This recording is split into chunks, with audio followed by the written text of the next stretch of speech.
because a particular, I don't know, mod that was praised at being a good mod decided to be, for me at that moment in time, a terrible fucking mod, right? And it kind of just sidetracked the whole conversation. But what I wanted to put into like the whole conversation was, which wasn't going to sidetrack the whole thing, was I wanted to point to design. Design is, how do I put this? It has intent behind it and it has purpose behind it. You won't know about the intent or purpose in its entirety if you don't creator itself, right? So also you have another element, which will guys. Yeah, but she said a pumice. The pumice is the rock, right? Just like yeah, not the sprinkler.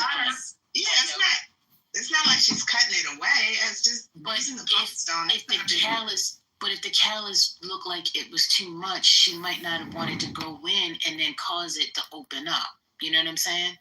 So that's probably why she made the decision. My damn foot is not that. And the reason I didn't do, I can't tell you why I didn't do it, but I can't put my leg up anymore. So I was like, okay, let me just go get this done real quick. And I made it clear. But the funny thing about it, when I came in there, I said, oh, I got this thing right here. Oh, we do. Now when it's putting a lotion on, we don't do. And then I got to the thing and he goes, you tip. It's like, I don't like that pressure. If I want to tip, I'm going to tip. If I don't want to tip, I don't want to tip. Don't ask me. You tip when I'm taking the money to pay you for the service. Oh my God. Yeah, sweetie was good. Like, you should have told him that. You should have said no because she didn't do my callus. I'm the only black lady in there. No, I ain't doing it. She did my callus. I just want to say something to my people. Yes. Always. I found my phone. First lady, check your text message. And Walmart, you too. Fuck around, go tip your barber and see how your next text. Yeah, for my people, please always tip on services. When I used to be a waiter, this is terrible, but I used to always just be like, oh, I don't want the black couple. Get them to somebody else. I don't want that Hispanic couple. Yeah, because especially if it's a nigga that going out with his girlfriend. No, you're not about to waste my time, bro. Let me get Molly and Shannon. Let me get them.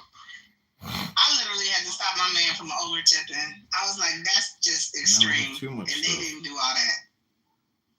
And I was in the service industry for years. And I always not you hating on somebody's tip. Oh my God.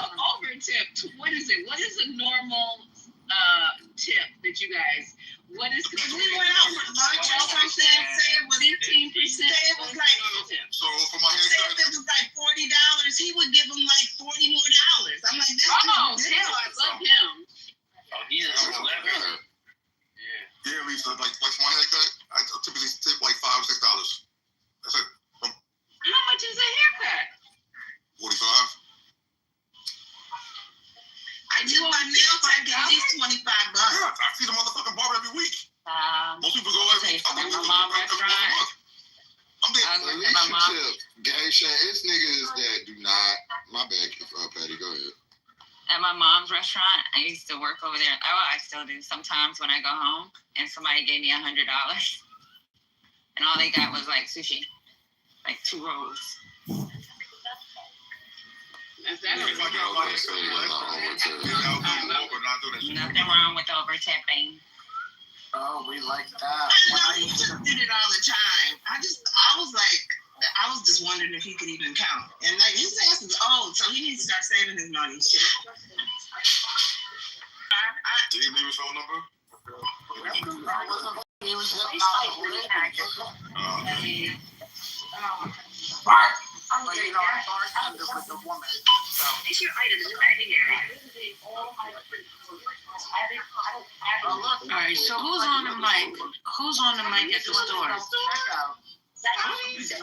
Scotty's still at the store. God damn. I'm not. I say the Lord's name in vain. Oh, I didn't mean that part. That's Patty. Yeah, Patty was doing self-checkout. Definitely am not. You want to talk to the lady? I told y'all last time. Don't pay me. He just stole a TV through some shit. How do you do that? Have y'all never put a TV on the bottom of y'all cart or some shit down and just walked out with it? No. You said that so casually, I believe you. We got two of them, my life. No. No, but real talk, Joe, you ever go to Lowe's? What's the move, Jess? No, he's not repeating that again. I've definitely left with some cases of water, but that's about it. On the bottom rack, they don't be saying that. Y'all talking over Haitian. Why are y'all doing that? Go ahead. Go ahead. Nah, I was just saying, if you ever seen motherfuckers at Home Depot or Lowe's stealing this shit, running out. No. That happened. They be stealing that at Home Depot? Huh? They were stealing like toolboxes, whatever they could get, equipment. Just run out with the store with a Yeah, piece I've of seen big. that. The Hispanic. I've seen that. I've been in the store where it happened, or I seen it like real time. Yeah, and that's why now they be watching those cameras because they be stealing the drills and all that kind of stuff like that. Yeah, and they be running the fuck up right out there. Well, you know, in Georgia, I don't know if it's a Georgia thing, but like they can't do or say nothing to you. Like they can't touch you.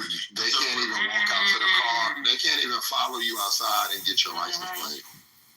Like they gotta leave it all the way alone. My homeboy, he's a head manager at Saks, and he said the only thing they can say, no, loss prevention can, but that's if they come out. But like as like the associates or store managers, they can't do nothing. He said the only thing they can say.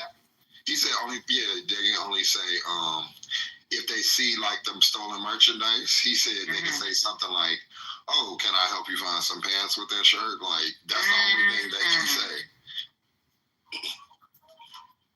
Wow. People definitely know that. Well, I'm at the supermarket. The lady took a pack of steak, potatoes, and a can of corn.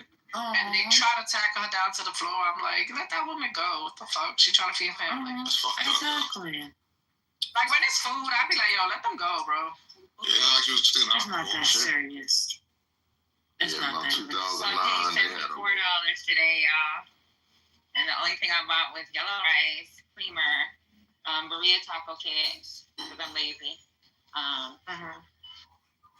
Some macaroni trying to be and cheese, Mexican. and no. I bought my taco kit. Crazy. She said no. No, Good They job. have a burrito taco kit, burrito, whatever it's called. I'm not sure. I didn't know that. I'm gonna tell you that I see it because I had bought roast so I can make burritos. And I already got the other stuff. That's what I was gonna make for dinner tonight. I got everything, and then I had First lady, you didn't do me a shopping haul. Can you send me that video? Thank you.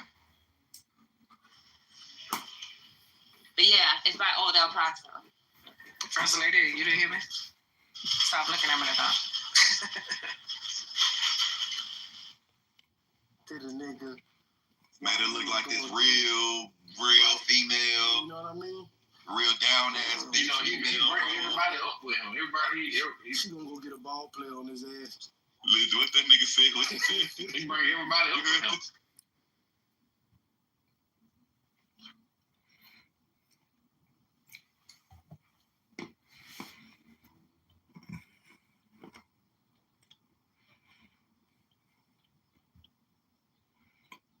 We're gonna do one person at a time. Omar Bartal, focus on Omar Bartal. Go look into his credentials. He had wrote a whole bunch of articles and reports and whatever about the Holocaust, and he's a known genocide study scholar.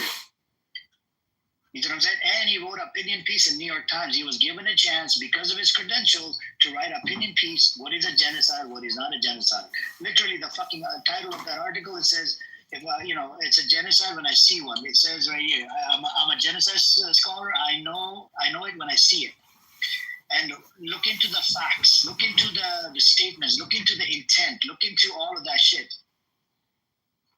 Also, fuck Netanyahu. Yeah. Yes. Fuck Netanyahu. Dan, are you trying to unfuck Netanyahu, or are you gonna say fuck Netanyahu? I don't really care about Netanyahu. Can you say fuck Netanyahu? Say it with us.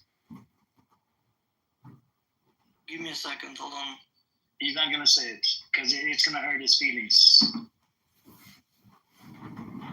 Oh my God, we got Raza Pahlavi coming up now. Okay. Iranians always fucking fuck up the room. Not you, Nargis. I'm talking. I said Raza Pahlavi is a bitch. He's a terrorist. Okay, that's it. Thank you. Can we fundraise tonight? That resistance is a brutal bastard. Why? What happened? He's just too brutal. That guy's doing too much. Wait, hold on. I'm reading something. Can I send you something to check out as well in the meanwhile? Yeah, no, but I want you to read Omar Bartal. If it has to do with other whatever, we're focusing on Omar Bartal right now. He's really Jew. Yeah, no, it's just. No, I want you to read this. Take your time. We're gonna sit here. I'm gonna wait for you. I have all day. Wait for you. I'm gonna wait for you. Right? I'm getting paid by the Iran. That's what all these fuckers say on this app. All the Zionists say that I get paid by RGC bullshit. I'm gonna sit on my fucking ass and wait for your stupid response. I'm gonna wait for 5 minutes. We have people like Caleb. That's so kind of you, Amir. You're such a good guy. Thank you. So Jinder, tell us what happened with when you started. No, I was just in that room with Amos, and that resistance is brutalizing this Palestinian woman. Abby is solid, but a loudmouth at times and know-it-all. Too brutal. Too much to deal with. Oh, what's her name? Probably. She don't like Muslims. Let me see. Which one? Which Palestinian lady? Galilean, probably. No, her name is Princesa or something like that. A princess. Did she change her name? I don't know, but no, that's not the Galilean girl, no. Okay, I read it. Bro, you within 1 minute you read it? Well, I was 30 reading minutes. 30 minutes is all. Oh, that was a... It's only Oh, been 2 be part of the minutes. book. I'm fast reader, alhamdulillah. At the age of 26, Alhamdulillah. Wednesday, hang on, please. I just can't believe you. Anyways.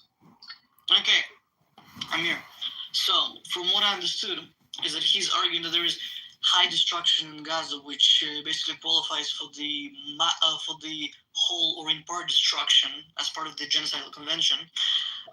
He says that he doesn't explicitly say, but he basically goes off the fact that Palestinian people are people, therefore like it qualifies for the people part. And then he says that the statements made by the Israeli officials are like kind of enough to infer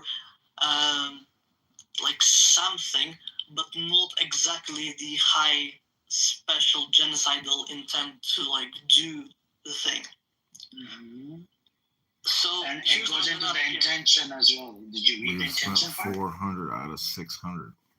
Let me see. Maybe see. This is the problem when you're under the age of 26, 20 years old. It only took you 1 minute to read the fucking long-ass article. This is the problem with these kids nowadays, man. These kids, I don't know, for the war, they're gonna justify it. Disgusting. But scientifically, he's not ready, right? Like. Yeah, he needs to be age of 26. So we can talk to Pahlavi supporter. Hey, Pahlavi supporter, you want to speak? You support Israel? You are not respect my king, and you don't respect king. Fuck your king and fuck that terrorist king. So fuck you, king. motherfucker. Fuck that Iranian king, that bitch, Pahlavi. We don't have a king anymore. Pahlavi bitch. Okay, so basically, That's crazy. That's how I was waking up. I was like, get up. What king is this guy talking about? I don't know. Pahlavi. Where's this king? I don't So see this flag, shape that flag that they have it on their profile, you'll see them in some of the Iranian room. They're the big supporter of Raza Pahlavi. This is like the old flag. You see what I'm saying? Under the king. They call it king. Still alive? No, his son is Raza Pahlavi.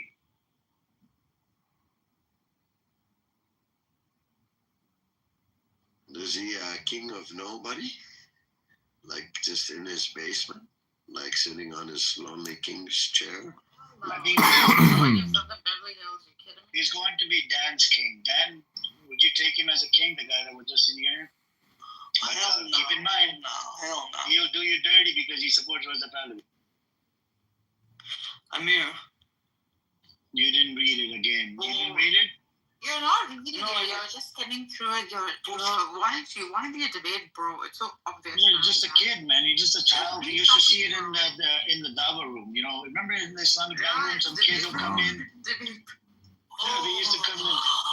He's just Did you just fart? Did you just fart? Oh, he's getting frustrated now, huffing and puffing. Okay. Please don't fart in this room, man. We need some air freshener. We need some air freshener. Sunshine, engage with me. Yes. Engage with me. Okay, so for special intent, he basically cited a bunch of public statements made by Israeli officials, which said that they advocated for harsh measures and like dehumanization. And then he basically talked about systematic practices. Pardon me. Killings, forced displacements, destruction of civil infrastructure, blah blah blah blah blah blah, and said that that is unlikely without an intent to destroy significant part of the group. But then the important thing for the Genocide Convention is that he said that the actual special intent is very hard to prove, which is one of the more critical points for the whole thing. You do realize that? Can you read something for me, Amir? Can you read something for me? I'll just send you a link quickly. Hang on. Let me go over this article because we need to dive into this article. This is from New York Times. All right. He goes, what I fear in the aftermath of Gaza genocide, it will no longer be possible to continue teaching and researching the Holocaust in the same manner as we did before. Because the Holocaust has been so relentlessly invoked by the State of Israel and the defenders as a cover-up for the crimes of the IDF to study and members of the Holocaust could lose its claim to be concerned with universal justice retreat into same ethnic ghetto in which it began its life in the end of World War II. So, my friend, he's calling it genocide all over that fucking article. I don't know what you're talking about, man. Well, yeah, he's citing public statements made by officials, but that's not good enough for the high intent, like the special intent. Literally not. Yeah, and he even says discrediting genocide. So the scholars who call out Israel genocide in Gaza as anti-Semitic threatens to erode the foundation of genocide studies. They called him a self-hating Jew, by the way, even though he's an Israeli Jew, and he's a study scholar. He's a bunch of shit, man. Mm-hmm. This guy is famous. Just look him up on your ChatGPT, then. No. Okay. Do you have any AI? Do you have YouTube AI? Don't think that exists. Do you have Grok from Twitter? No. Do you have a head on top of your head or top of your body? Don't have AI. No, you don't have a head either. Okay. Anyways, all right. What do you want me to read, man? It literally fucking goes into the intention. It proves everything that it's a fucking genocide. I don't know what you're talking about, man. No. I just said it again. You read the statements. I said, yeah, there's public statements made by officials. That's the intention for it. That's the intention for it. Enough for the genocide. Oh my God. Oh my God. Who told you that? Who told you it's not good enough? If the commander of IDF says to genocide, then kill them, take off the lights. Wow, these are genocidal statements coming from the head of Yoav Gallant said this. I don't know if you know about the first fucking statement when he was a commander of IDF. Oh my God. People like you are Delulu. You just keep on defend Israel. You're Delulu for real. I wish you weren't Delulu. I wish you weren't. You're a young kid, so I'm just giving you benefit of the doubt. I'm just giving you benefit. Did you serve in the IDF? No, because I came later. Okay. Are you going to serve in the IDF? Yeah, maybe probably later, yeah. Okay, don't do it. Otherwise, I'm going to call you a baby killer. Okay? As soon as you serve in the IDF, the name goes out to everybody. It's a fucking baby killers. All right? And you know what a baby killer is? That title is really, really bad, and it's going to trigger the fuck out of you. You become a baby killer. So when you go, stand instead of serving in the fucking IDF, go serve in time in the jail. Okay? Don't serve in the IDF. What? You agree? Capiche? You agree? Hell no. You're not gonna agree with your pro-pally brother. You're not gonna agree. You're gonna hurt my feelings. Where are you from? Where are you from? It doesn't matter. I'm in California right now. Are you gonna hurt my feelings by not conceding that you're not gonna serve in the IDF? You have to make this promise.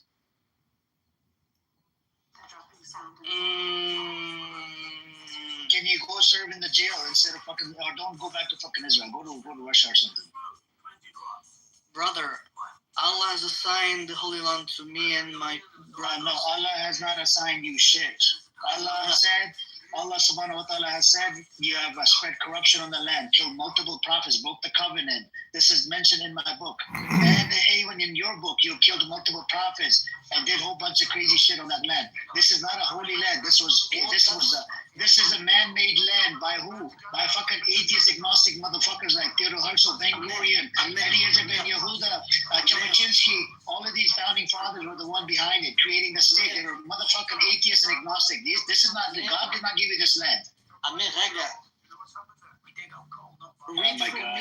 Read for me, Quran, Al-Isra, 17:104. Please do that. He wants to read 17:04. What does it say? I don't know. You read for me. Read it. Oh, he's bringing up Quran. Okay, I hope he knows more about Quran than I do. Quran, chapter 17. I know that the Quran is true for you. It's the word of Allah for you. Alhamdulillah. Alhamdulillah. Okay, what is it? It says, and we conveyed to the children of Israel in scripture that you will surely cause corruption in the earth twice, and you will surely reach a great hideousness. So what does that tell you? Corruption on the land. Who did this? Who did this? Who's spreading corruption on the land? Are you really going to be dishonest about that shit? I just told you. Did you read the whole context of it? You can't just go based on one verse. You know this, right, Dan? You have to read before and after. So, no, okay, but you do realize that it says that the Allah assigned the land to us. Jews in we're going to cause corruption. Then we're going to go out to the land, and then we're going to come back into the land again. Okay. Let's read the tafsir. Do you know how to read the tafsir? You know what a tafsir is? Nobody's gonna get their Allah signed a land to you, Dan, and your parents came from Poland? Because one thing we're gonna do is we're gonna watch, we're gonna observe. The dark side motherfuckers, they don't mind getting packed up in a room, okay? They don't mind playing away games. They don't mind none of that shit. We don't give a fuck about winning. You coming under motherfuckers that literally violated everybody. You were just literally caping for Larry. What, a week ago, 2 weeks ago, 3 weeks? Financially, and I get the numbers. Was invented by the Israelis? That's a new one. Sergey, he's really wealthy today from it. So let's take a look at the Association of Realtors and look at the Blue Cross Blue Shield, the insurance companies, the pharmaceutical. I was trying to play some music. I want that good music time. BB, you did a great job last night. I mean, you forced the positive. Congratulations. I tried, man. Thank you. I can prove to people that Israel loves peace. They just have to read the Tanya. And if you read the Tanya here on this app, you can prove to these deranged, psychotic, probably depressed people on this app. I just listened to Amir's room for an hour. He's a neurotic. You can just observe these people. They don't change. And they're just doing, it's like a show for them, but it's not educational. So where does that take you? It takes you nowhere. Yeah, it's that word, echo chamber. And then there's a new contestant every week that Amir will showcase for a week, and then that person will fuck up, and Amir will be like get into a fight with him, and the guy moves on. Last week it was Ralph. This week it's this guy Josh or something. There's somebody new every week. It's the funniest shit, and it's so predictable what they do. It's just so predictable. It's a group thing. It's a complete. Well, this book I have, Meditations by Marcus Aurelius, the former Roman emperor, he says, throw your books away lest you die murmuring. And I'm thinking, like, you know what? Books are what can set us free. Clubhouse is what the murmuring is. Yeah. So, Michelle, like, guys circle J and women twiddle dee twiddle dum. It reminds me of this documentary I saw recently where they interviewed like different tribes in Africa, and most of them claim to be the forgotten Jews that didn't go to Moses out into the milk and honey, the promised land. They are those type of people. I'm convinced. Street sports without wearing a helmet, and as a result, this is where you are now. But I'm starting to think my joke is reality. There's head trauma. There's some type of trauma that happened, and some people come to Clubhouse because they want to, communicate, make connections, have some proper discourse, and then that's a minority. And then the majority come here to stir up shit because they love havoc. Do you guys remember that meme, that African guy on Instagram? I forget exactly. He's like, you love, what did he say? It was like, you love the pain or something like that. And he would like, it's a bald African guy with his accent. He's like, you want the pain or something? You love the pain or the, do you guys remember it? You remember what I'm talking about? Anybody?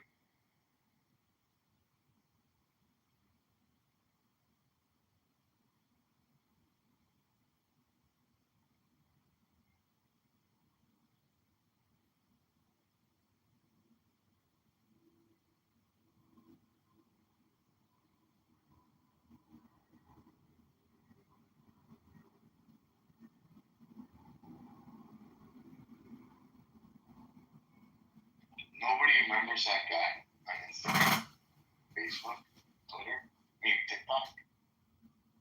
All you want is pain. You love the pain. Something like that, you would say. I don't know if that word is pain was what he's saying. Anyways, all they want is stress. They don't know any difference. It's like they're caught in this hostile environment where all they know is stress and all they know is heartache and headache. And that's why I make a joke in my room. I'm like, this room's brought to you by Costco. They gotta leave with a headache. But they love it. They love the drama. Well, part of the problem is it's not just the speakers, it's the third party agents. It's us, it's you, it's me, it's we. It's engaging them, which even gives them any inflation or any gas to their motor. I mean, we're the oil to their inner workings, because it takes, opposites. It takes the left hand, the right hand, black and white, upper teeth, lower teeth, eyelids. You see what I'm saying? That it's like quantum theory, where they're able to how does that experiment work, where they run the ions through this detector, and I can't remember how, or it's hindsight, like it's like hindsight bias effect or something, that by running the experiment, God, what do you know what I'm talking about, BB? Where they run the experiment, but there's like a cognitive bias where by running the experiment itself, it creates the effect. So I can't explain the words. I don't have the words right now. I found it, guys. I found it. Watch this. Hold on. Can you guys hear me? I know what you're talking about. Can you guys hear me? Yeah. Hello? Yeah, I can hear you. Oh, my phone's not working. Hold on.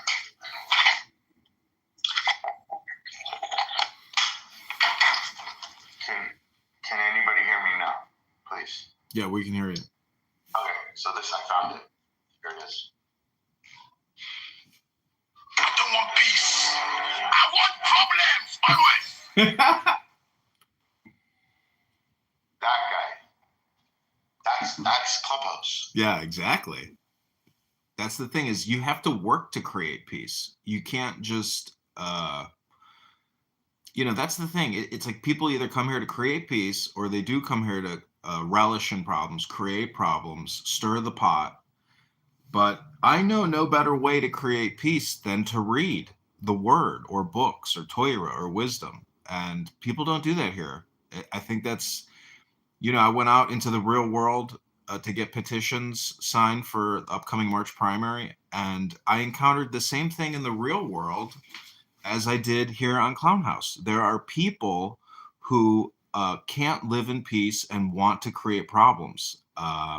But it's you, the communicator, who, if you're patient and you're kind and you're selfless, you can essentially, I don't know if you can transform them, but you can at least, protect your own garden in a way so you can remain in peace. Because I'm not trying to be self-centered.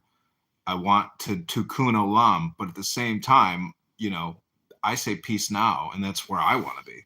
No, I think you're a very special human, because you constantly selflessly speak like that. Every time you walk in a room, you're like, you need more Torah, you need more Talmud, you need more Tanya.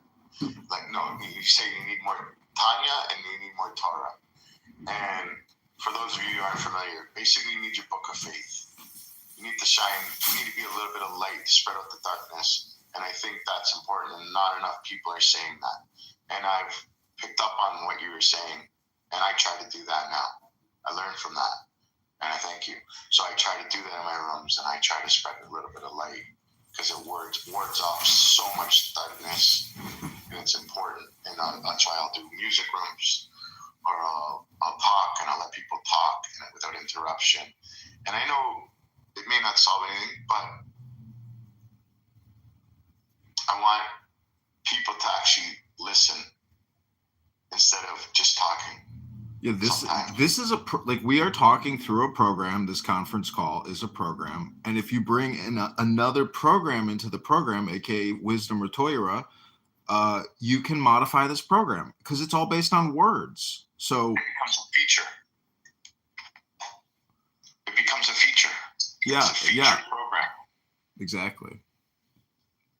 There's you can be strategic as well about how you deploy it, because there's times where you can essentially stop the chaos instantaneously if you so choose, and you can force people to go into the feature. Absolutely. And there's not enough of that going on, and that's where the problem lies. The problem is, that video I explained of that guy, I want problems, I don't want peace. But it's amazing how popular that video became. When I do look at it, how many views were on it, it's sickening. Which one? The one, I don't want peace, I want problems. Oh. Sending it to people, because that's the way the world is becoming. So it became very popular because that 5-second video called out the world.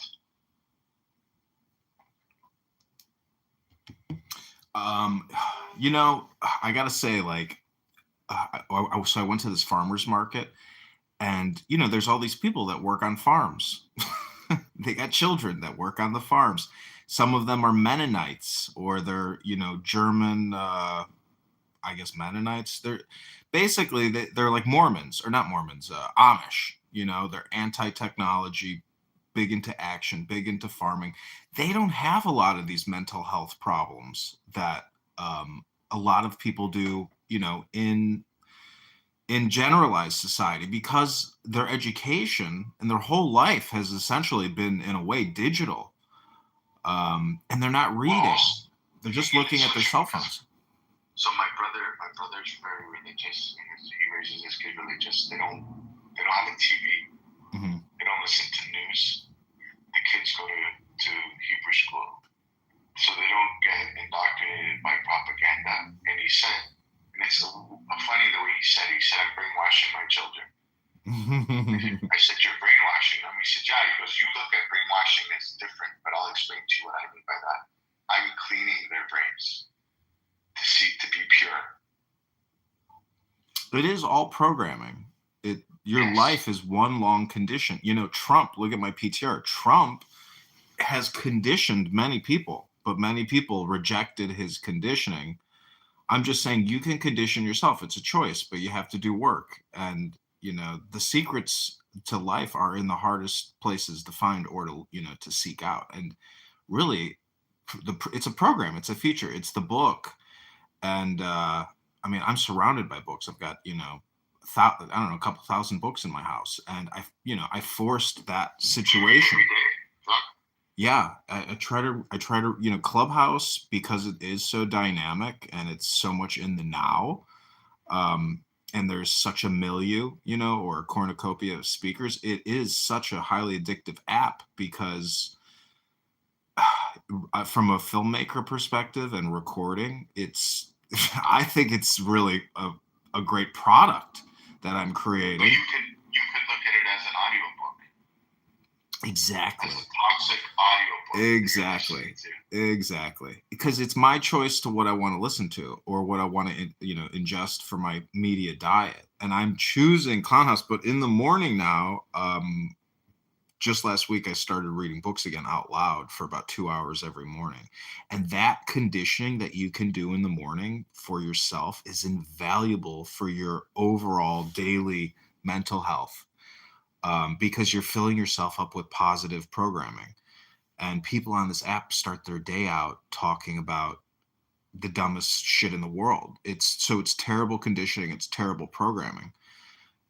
This is why people go to college, to get programmed, to get conditioned, to, you know, also work your way into a network. But it's really the conditioning. You say that. So I have my Teflon on my kitchen table, and I put it on the chair, and I'm rushing around in the morning, and I glance at it, and then I'm like, I'm walking out of the house, and I turn right around, and I'll pick up the Teflon, I'll shut the world out. I'll put it on my phone, Teflon prayer, go to the page, boom, and I'll wrap. And then there'll be other days I'll walk right by it. I'll be like, I have until 8:50 p.m. But I find when I do it first thing in the morning, my day is, I get solace. I get a complete, nice, well-rounded day and feel peace within. So it's so true. It's what you ingest from the beginning of the day. Yeah. Like, you don't start eating healthy at 10 o'clock at night. You should start eating healthy first thing in the morning. Your body will feel good. You don't eat like shit all day and then eat healthy at night. You don't intoxicate yourself with Clubhouse and your real world with, like, you don't walk out of your house and say, fuck you, neighbor. And then at the end of the night, you're like, hey man, I just want to make peace with you. Your whole day's gonna be shit. So if you fill yourself with good, positive vibes in the morning, you should, if I was a betting man, you should have a nice, positive day. See, you actually, in my opinion, if you read out loud in the morning, you're killing two birds with one stone, because as we just said, that listening to Clubhouse is basically nothing more than an audiobook. But you are not just what you think, you're also what you hear and what you say. And when you read out loud, you're also listening. So what I'm saying is that Clubhouse is like doing an upload into your brain. And if you, override that upload by reading out loud in the morning, it's everything is just for a day. So if you can just read out loud tomorrow for an hour in the morning, I'll be there in your room. I'll record it. I'll put it on YouTube, read something special, some wisdom, and then let's do an experiment and see how that impacts your day. And then we'll record your observations at the end of the day. I love that. Social experiment. Yeah. In life, real life. And we're killing three birds with one stone that way, because we'll do it on Clownhouse and we'll help program other people. Yeah, it's like the Rebbe giving tzedakah, right? The whole point of it was one Jew helps out another Jew, and then that Jew helps out too. Now all of a sudden 4 Jews got helped, and it becomes a ripple effect. Yeah. You're a wise guy, bro. Last name was Rage first name was Black Rage, and then there was Scotty as well. It's been going on the last week it's been on for a while, but it's more prevalent in the last week or two, where people are just saying fuck Nazis.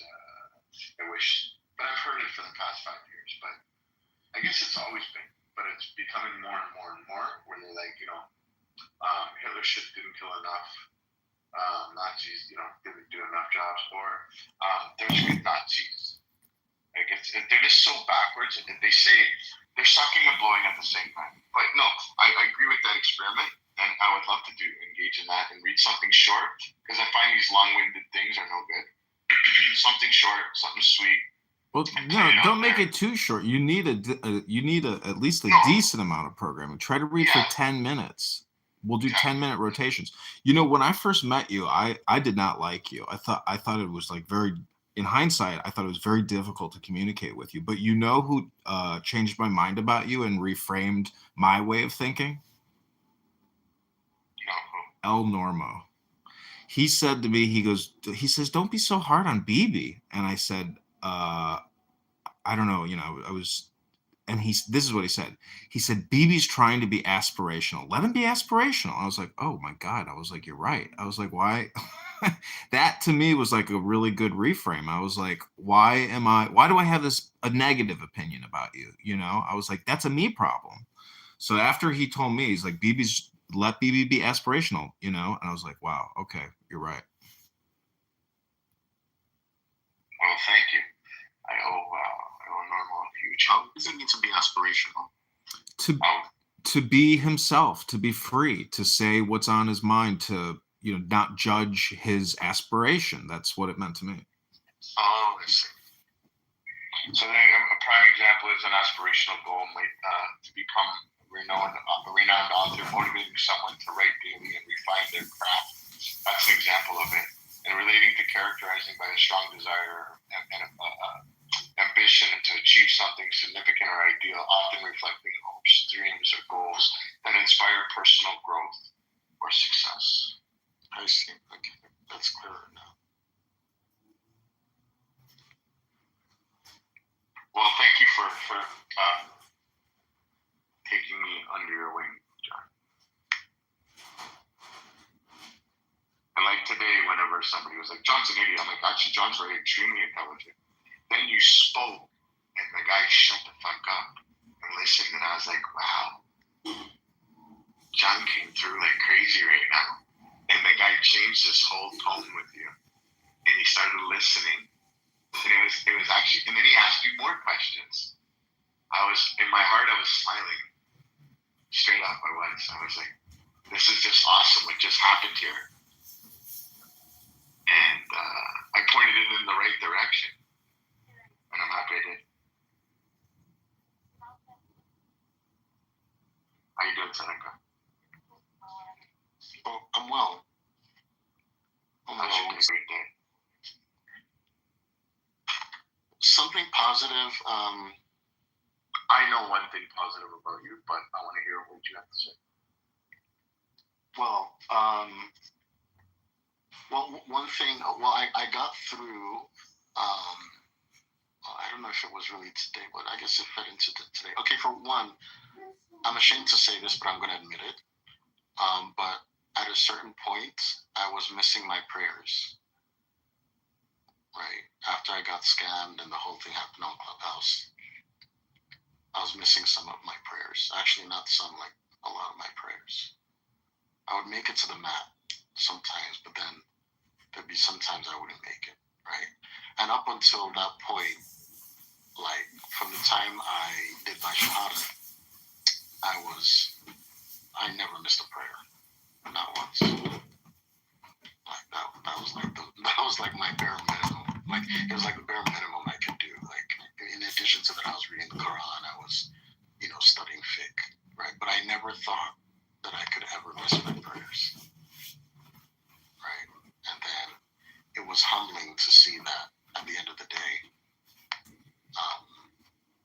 I'm not this, or whatever, or some God. Somebody tell me what? So go ahead. Yeah, but I'm still fallible. It was humbling to see how fallible I am. And that's what I came to realization today, even though now I'm back on my prayers, like I'm not missing any prayers. And I'm motivated to pray again. I have that joy of praying that I used to get with praying. Especially when I memorize new surahs, so. What if you look at it differently, that prayer keeps you motivated or gets you motivated instead of looking at it like, I need to be motivated to pray? What if prayer jumpstart your motivation for you? Yeah, that's what it's funny because that's what it's doing to me today, right? In this state of mind that I'm in, right? Like I have it's like peaks and valleys with my motivation, okay? And they're triggered by events, of course. Yeah, I'm gonna end this live stream when we start it. But in that state that I was in, it was like the prayer wasn't motivating me, and it was a struggle to get to my mat. Like I'd be crawling to my mat, forcing myself, psyching myself up, talking myself into it, and sometimes I just couldn't do it. Yeah, but now today I don't even need to talk myself into it. Like I want to pray, I enjoy it. So yeah, but at that point, I wasn't. So I'm just happy that the motivation is back to pray because I really want to be not just a Muslim, but a devout Muslim. And I was very discouraged by the way a lot of Muslims were treating me. So whatever works for you that you can contribute to the world in a positive manner, do that. Exactly. If you're doing things and you're not contributing in a positive manner, don't do it. But why just limit yourself to Islam, though? I mean, there's 5 major world religions and hundreds of others. I'm just saying that why dedicate yourself to one specific information source as opposed to studying Buddhism or Hinduism or Judaism or Christianity or anything else? I mean, what is this fascination of yours with Islam? That's a great question. And as someone who reverted from Christianity to Islam, right? Even as a Christian, I read books on Taoism. I read Confucius, his book, Confucius, right? Because I wanted to understand how different people from different perspectives were seeing God. In my mind, I think we all serve the same God, right? Especially if you say you're serving the God of Abraham, okay? You may disagree on things, that's fine. Yeah, but that problem with that is that's an all or nothing statement. And in cognitive behavioral therapy, that is a cognitive distortion disorder. It's called all or nothing thinking, that we all serve the same God. I would just say, even if that's true, we're still talking about databases in a way, or different large language models. And so, yeah, it's like the Tower of Babel. The challenge becomes there can be no peace because we're all operating in silos. Agreed. Exactly. And so to that point, oh my God, you make an amazing point, Mojo, because when I reverted to Islam and I was getting a lot of heat from Muslims and people even telling me that I'm not Muslim, that I only reverted because of a woman, right? Which was just so disrespectful to me because, like, the thing that I'm most passionate about, like, is my God, right? The thing I'm most in love with. I've never loved a woman as much as I love my God. I'll never love any family member as much as I love my God.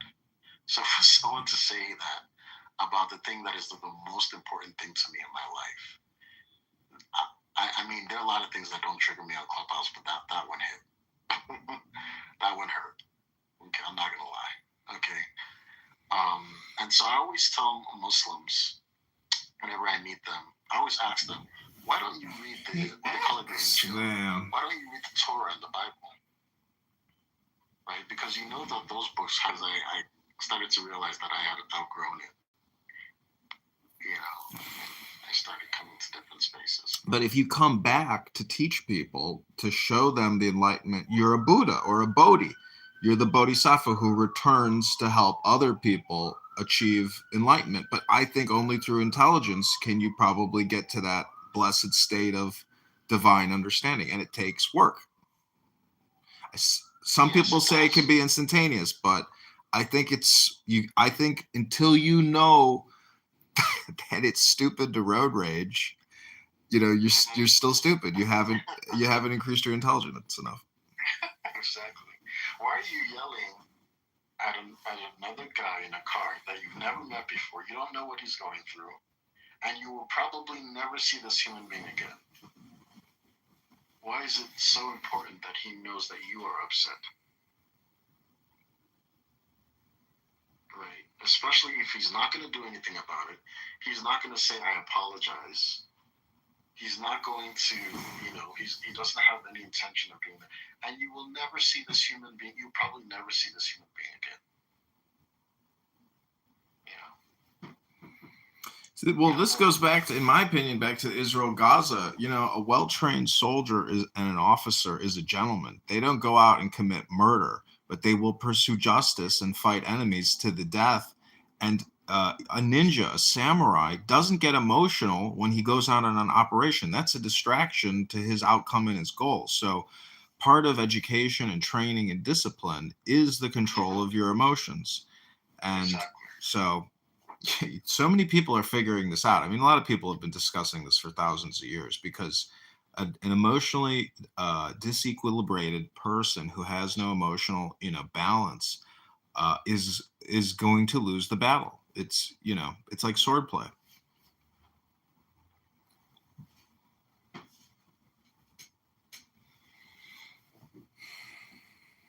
So I mean, it's warfare. Sorry, I was on mute. I was like, there's another group of people that will disagree with you and say that it's actually a show of strength to show that emotion and to be rambunctious and ferocious and argumentative. And when I meet people like that, I try to show them the other side, right? That it's actually a lot more powerful to be strategic than to be physically tactful. Like, it's so much more powerful. Right? Well, people say the pen is mightier than the sword, but they're not really understanding that it deals with their intelligence, not with their distribution of that information. I'm just saying that we could talk about this for 100 more hours and it still wouldn't be worth one good book. And that whole phrase, the pen being mightier than the sword, right? It's not just the pen, of course, the pen itself, but some people may take it to mean writing, right? But it's about, again, strategy. It's about being strategic, right? And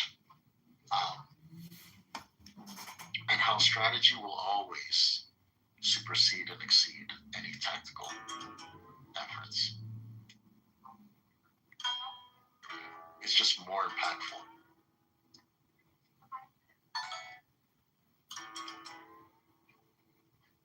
Yes, I'm with you, Mojo. Right? I'm with you on that. I agree with you on that. I think more people that disagree on the app can find more things that they agree on. It's just that the things that they disagree on are kind of hit home. Well, if I could give you any advice, I would encourage you to enjoy wisdom in the same way that you might enjoy Thanksgiving, because you put a lot of different foods in your mouth and you like the flavor combination. So if you just go down the route of Islam, you will get tunnel vision and you will forget that there's many paths on the mountain. And don't just go on one hike them all. I do have tunnel vision now, and I'm aware of my tunnel vision and I embrace it. However, even though I have a favorite mountain, right, and a favorite approach to God, I am interested in other mountains. Even though I love I'm in Atlanta, I don't know where you are, but over here we have a couple mountains. Even though I love Stone Mountain, that's my favorite mountain. And it's really scary, actually. There are people that have fallen off to their death. So every time I go there, I'm terrified. I go alone, which is crazy. But I do like other mountains, like the Kennesaw Mountain, you know, and some of the smaller mountains, like the one in Sandy Springs and stuff. So, but my approach, my devotion, yes, is in Islam, because I've found not just a lifestyle that drives, not just the deity that drives me and the religion, but most importantly, the lifestyle that kind of reinforces the sense of community and discipline and devotion. In a just world, I'd be shot of my lies, but not for this, but for the truth. And your idiot obsession. I'm building this app, right? And I love Clubhouse because it's kind of reframing my thinking around the app. I'm building an app that is, I don't want to say destined to fail, but I'm not necessarily building it to succeed from a business sense, right? If I was building a dating app to succeed from a business sense, obviously the idea would be to keep people on the app and keep them dating. People dating. That's perfect. They should put that on our money. Make the app a vibe. Make it attractive to, let's say, Gen Z, younger millennials. And just make it a vibe. Make it fun. Make dating fun. But this app that I'm building makes dating more devotional. You know, and it's going to be interesting to see what happens with it. It's almost like building a playground, but without toys. You know, because everything it's you get exclusivity from the onset. You know, so you don't have all these matches and all these flavors. What do you think about lying in relationships, or projection, or people who essentially don't want to say what they're actually all about or what they're doing? I mean, it seems to me like the birds and the bees aren't having huge conversations, you know, when they're flying from here to there. So I'm just saying that I think a lot of people either just don't want to say what's going on in their lives, or they lie about what they're doing, or, you know, because many of these women are so ultra connected to their cell phone, because they literally, if you're on Hinge and Bumble and you've been talking to people for years, you're like a realtor harvesting clients. You see what I'm saying? You're not actually in it to be in a union with one person. So people really are, in a way, super polyamorous now, but no one will admit it because, I mean, a lot of women are looking for that boat daddy or that sugar daddy, or, you know, they're looking for that for that windfall. They're gold diggers. Exactly. And it's a cognitive dissonance to say I'm looking for the one, but I'm keeping my options open with 7 people around me. If any one of those 7 people are the one, how will you cultivate that relationship with them if you've got 6 other distractions? Nobody can ever be the one. Like, the one doesn't even have a shot. You know? Even if he's the one you like the most, okay, and you've built the strongest connection with. It's so easy to even if he's the one you have the strongest connection with, you know, you're surrounded by 7 other distractions.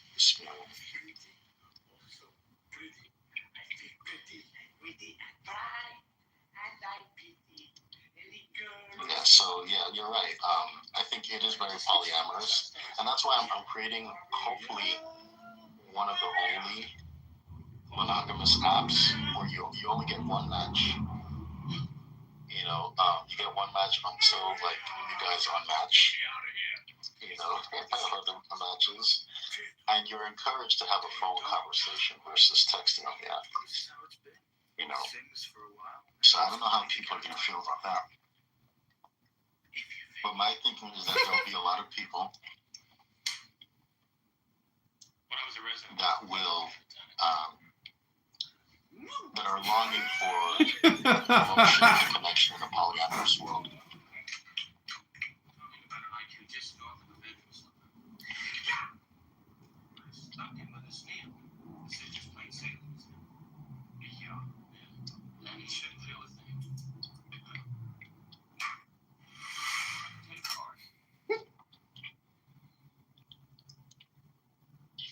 Sorry guys, I'm just doing some washing before prayer. Call it wudu in Islam.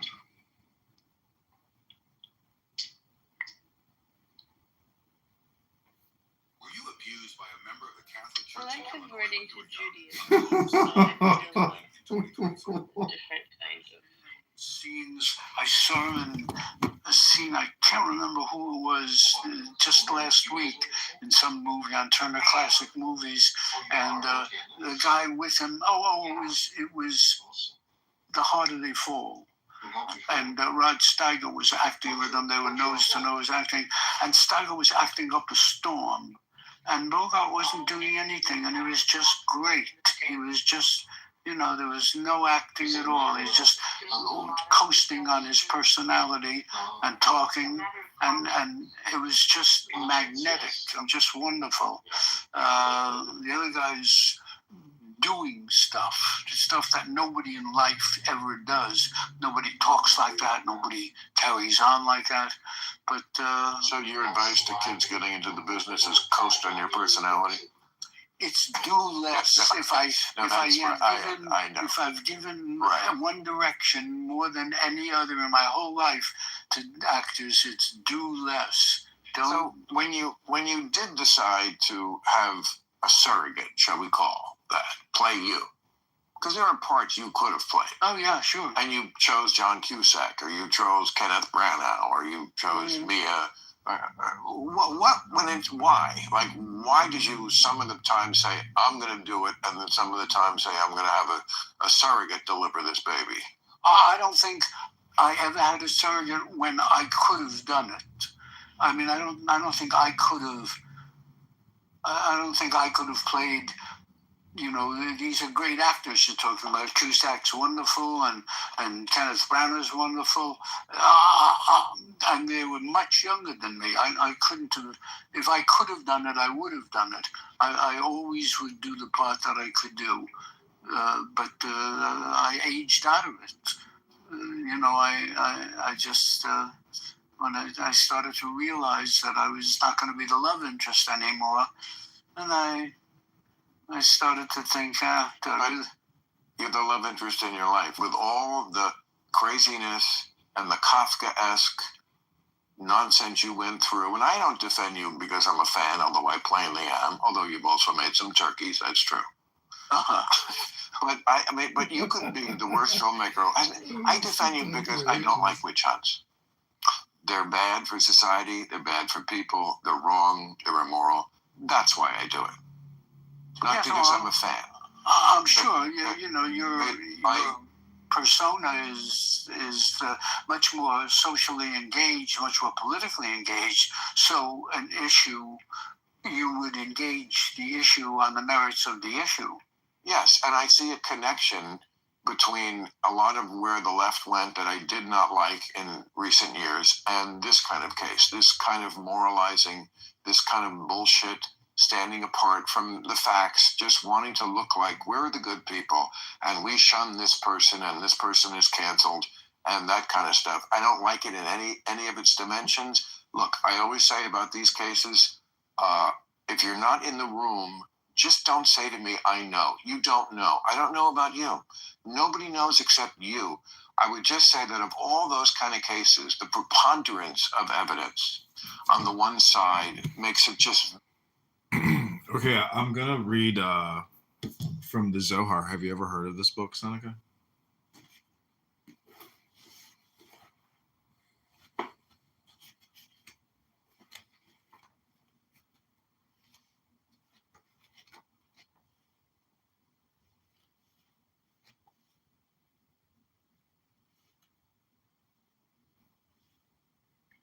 Okay, this is called What is a Serpent? These riddles confuse not only Rabbi Yosef, the cryptic language is intended to mystify the reader as well. And on the serpent, all the animals go in pairs while the serpent goes on the road all alone. Most of the images in the first two riddles allude to various stages in the process of Gilgul, reincarnation, one of the most esoteric doctrines of the Zohar. The riddle of the beautiful maidens is expounded below.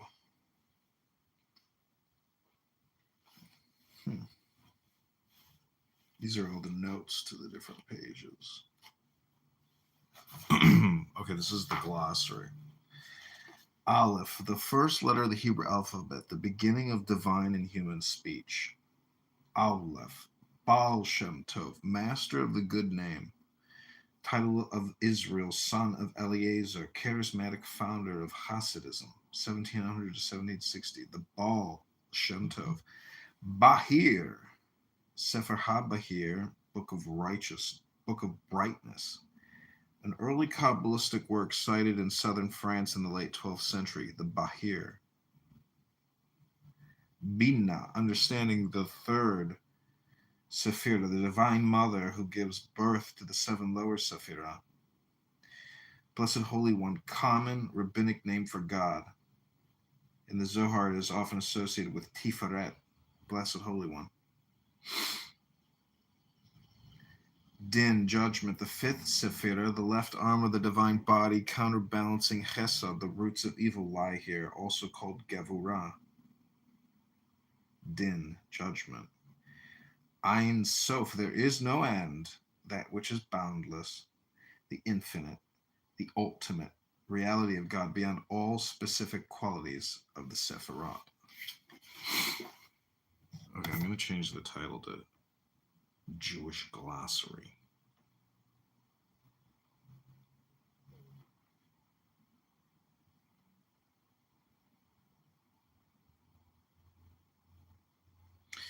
Jewish Glossary of Hebrew Words in Zohar. Let's see if anybody shows up for this impromptu Tanya Torah study. My man Rondell in the house. Hey, Rondell! Hey, Rabboino Shalom. Rabboino Shalom.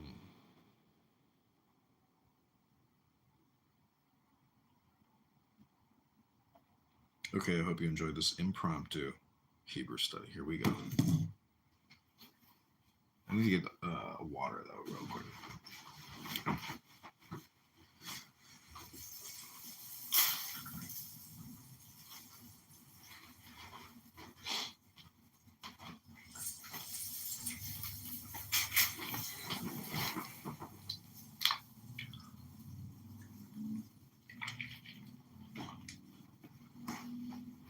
Okay, Moshe, I hope you enjoy this as well. The next word is Gedulah, greatness. The fourth Sephirah, the outpouring of God's great goodness, also called Chesed. Greatness, Gedulah. Gevurah, power. The fifth Sephirah, also called Din. Gematria, the numerical value of Hebrew letters, or gematria, employed as a technique of interpretation. I thought it was interpenetration, but it's interpretation. Chassid, devotee, pious one.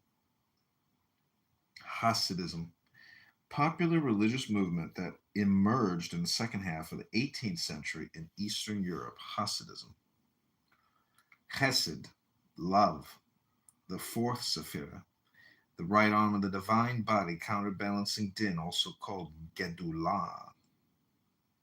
Gedulah, greatness, and Chesed, love. Chod, majesty, the eighth Sephirah, the left leg of the divine body, source of prophecy, along with Netzach. Chod, majesty. Chokmah, wisdom. Chokmah, wisdom, the second Sephirah, the primal point of emanation. Holy Ancient One, the most ancient manifestation of Ein Sof through Keter, its crown. Holy Ancient One, Idra, threshing floor assembly.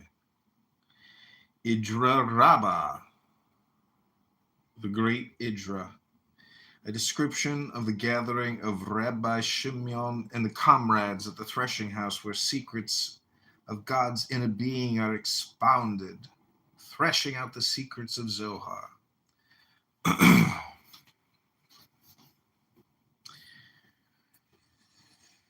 Idrazuta, the small Idra, a description of the death of Rabbi Shimon and his final teachings in the Zohar, the wedding celebration. Kabbalah, receiving that which is handed down by tradition, the esoteric teachings of Judaism. Kabbalah.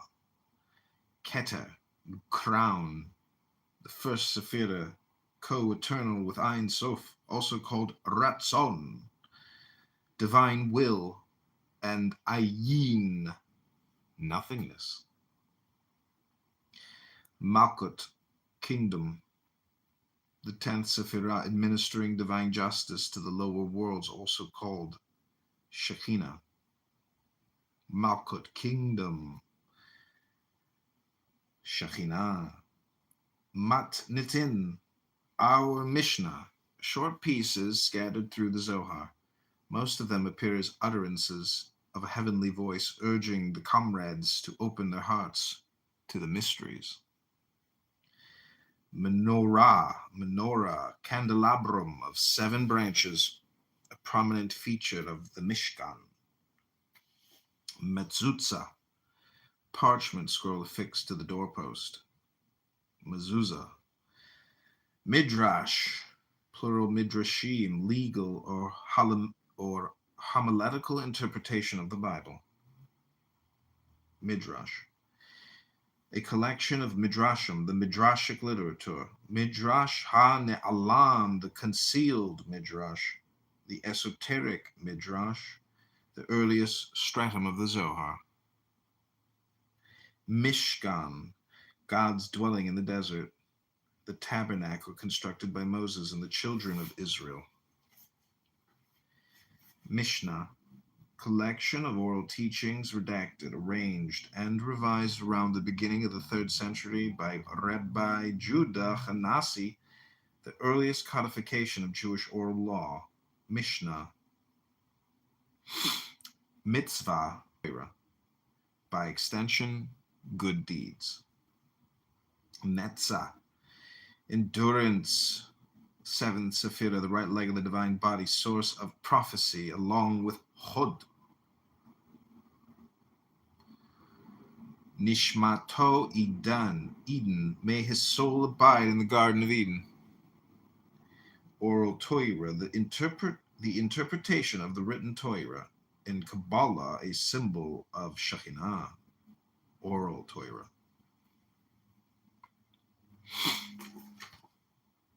Kav Hamidah, the standard of measure, a detailed explanation of the process of emanation delivered by Rabbi Shimon. Kav Hamidah, the standard of measure. Okay, that's it. That's all I'm going to read. I hope you enjoyed. It's the glossary of the Zohar. Okay, I'm going to create a new room. Seneca Rondale. See you soon. Bye.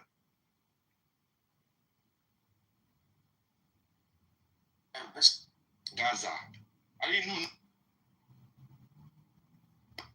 You're not most of the I didn't know anything about that. Abraham is telling me about South Africa. I went to University of Pretoria in 2014. Most people don't care about Israel. This is what they call political posturing. Political posture. A lot of South Africans feel some kind of way about Israel because of apartheid. Fair enough. It has nothing to do with Gaza. They feel some kind of way. So that's one country. Then you show the African Union. That's not the... Okay, this is the return of Mojo.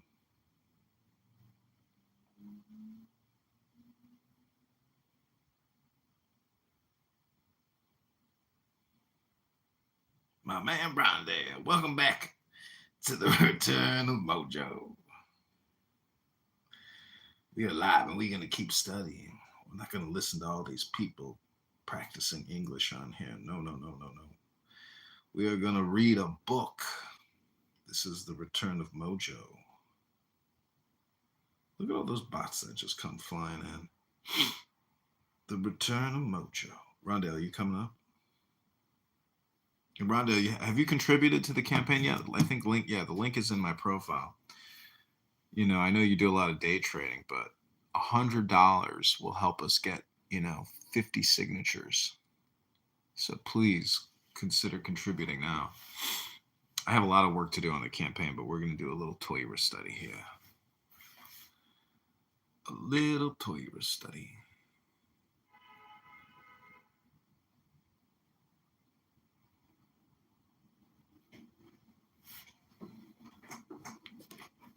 Okay, this is the rest of the glossary.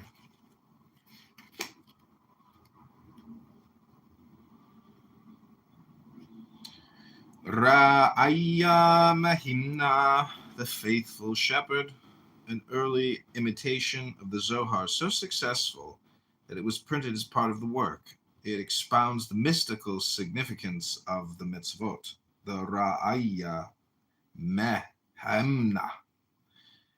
Rahamim, compassion. Sixth, the Sephira, balancing Hesed. Din, also called Tiferet. Rashi, Rabbi Salman, son of Isaac, French commentator on the Bible and the Talmud. Rashi. Ratza de Ratzin, the mystery of mysteries, an anonymous piece of physiognomy and chiromancy. The Ratza de Ratzin, the mystery of mysteries. Ruth, the book of Ruth. Sava de Mishpatim, the old man of Mishpatim, Torah portion, an account of the comrades' encounter with a donkey driver who turns out to be a master of wisdom. The old man and the beautiful maiden. Shalom, peace, well-being, and completeness. Shalom. Shalom. Shekhinah. Shekhinah, divine presence. The 10 Sephira, female partner of Tiferet, also called Malkut. Shir HaShirim, Song of Songs. Sifra di Zaniuta, the Book of Concealment. Fragmented commentary on the beginning of the Torah in short, obscure sentences divided into 5 chapters. It deals with the secrets of divinity. Sifra di Zaniuta, the Book of Concealment.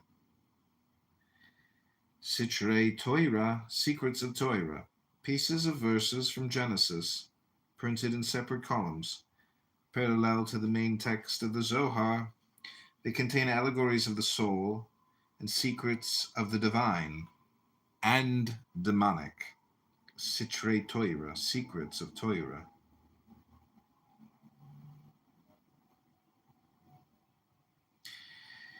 Sukkah, booth, Sukkot, booth, Sukkot, festival of booths, celebration of the harvest, and a commemoration of the children of Israel's dwelling in booths in the desert after the exodus from Egypt.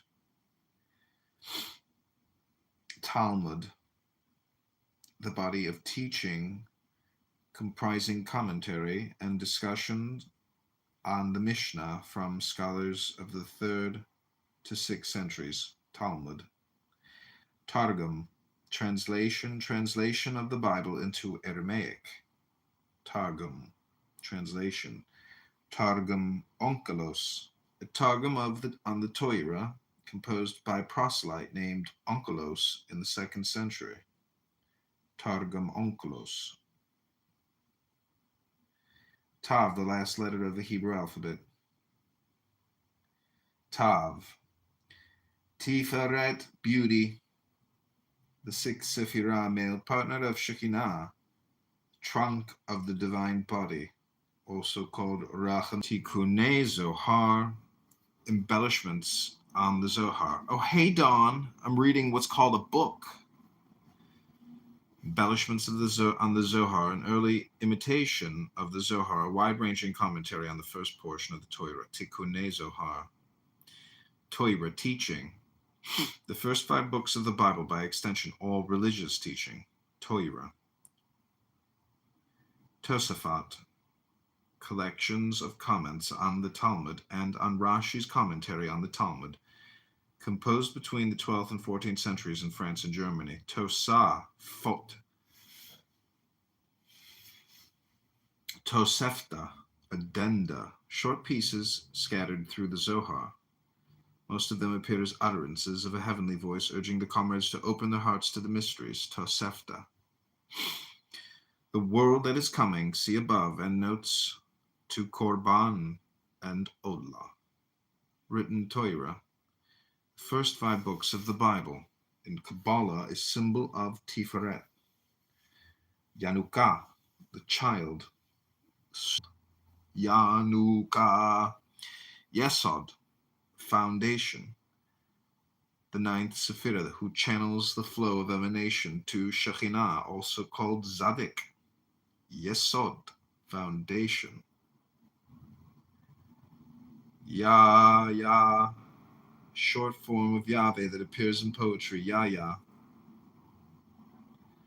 Yahweh, the ineffable name of God. In the Zohar, it is often associated with Tiferet. Yahweh. Zadik, righteous one. The 9th Sephirah, Yesod. Zadik, righteous one. Zohar, splendor. Radiance. Splendor and radiance. Zohar. Zohar Hadash, New Zohar, a collection of Zoharic texts found in manuscripts of the Safed Kabbalists after the printing of the book of the Zohar. Title is misleading since the volume contains much of Midrash Ha-Ne'alam, the oldest stratum of the Zohar.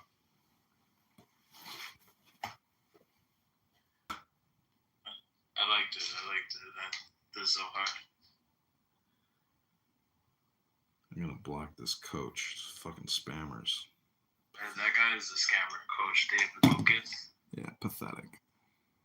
Okay, this is the return of Mojo. We're gonna listen to the rest of Woody Allen here on Club Random. Very unlikely that you were guilty of this. It just, none of it makes sense. You know, I want to make one other point on what you were saying a moment ago. There's a difference between the Me Too movement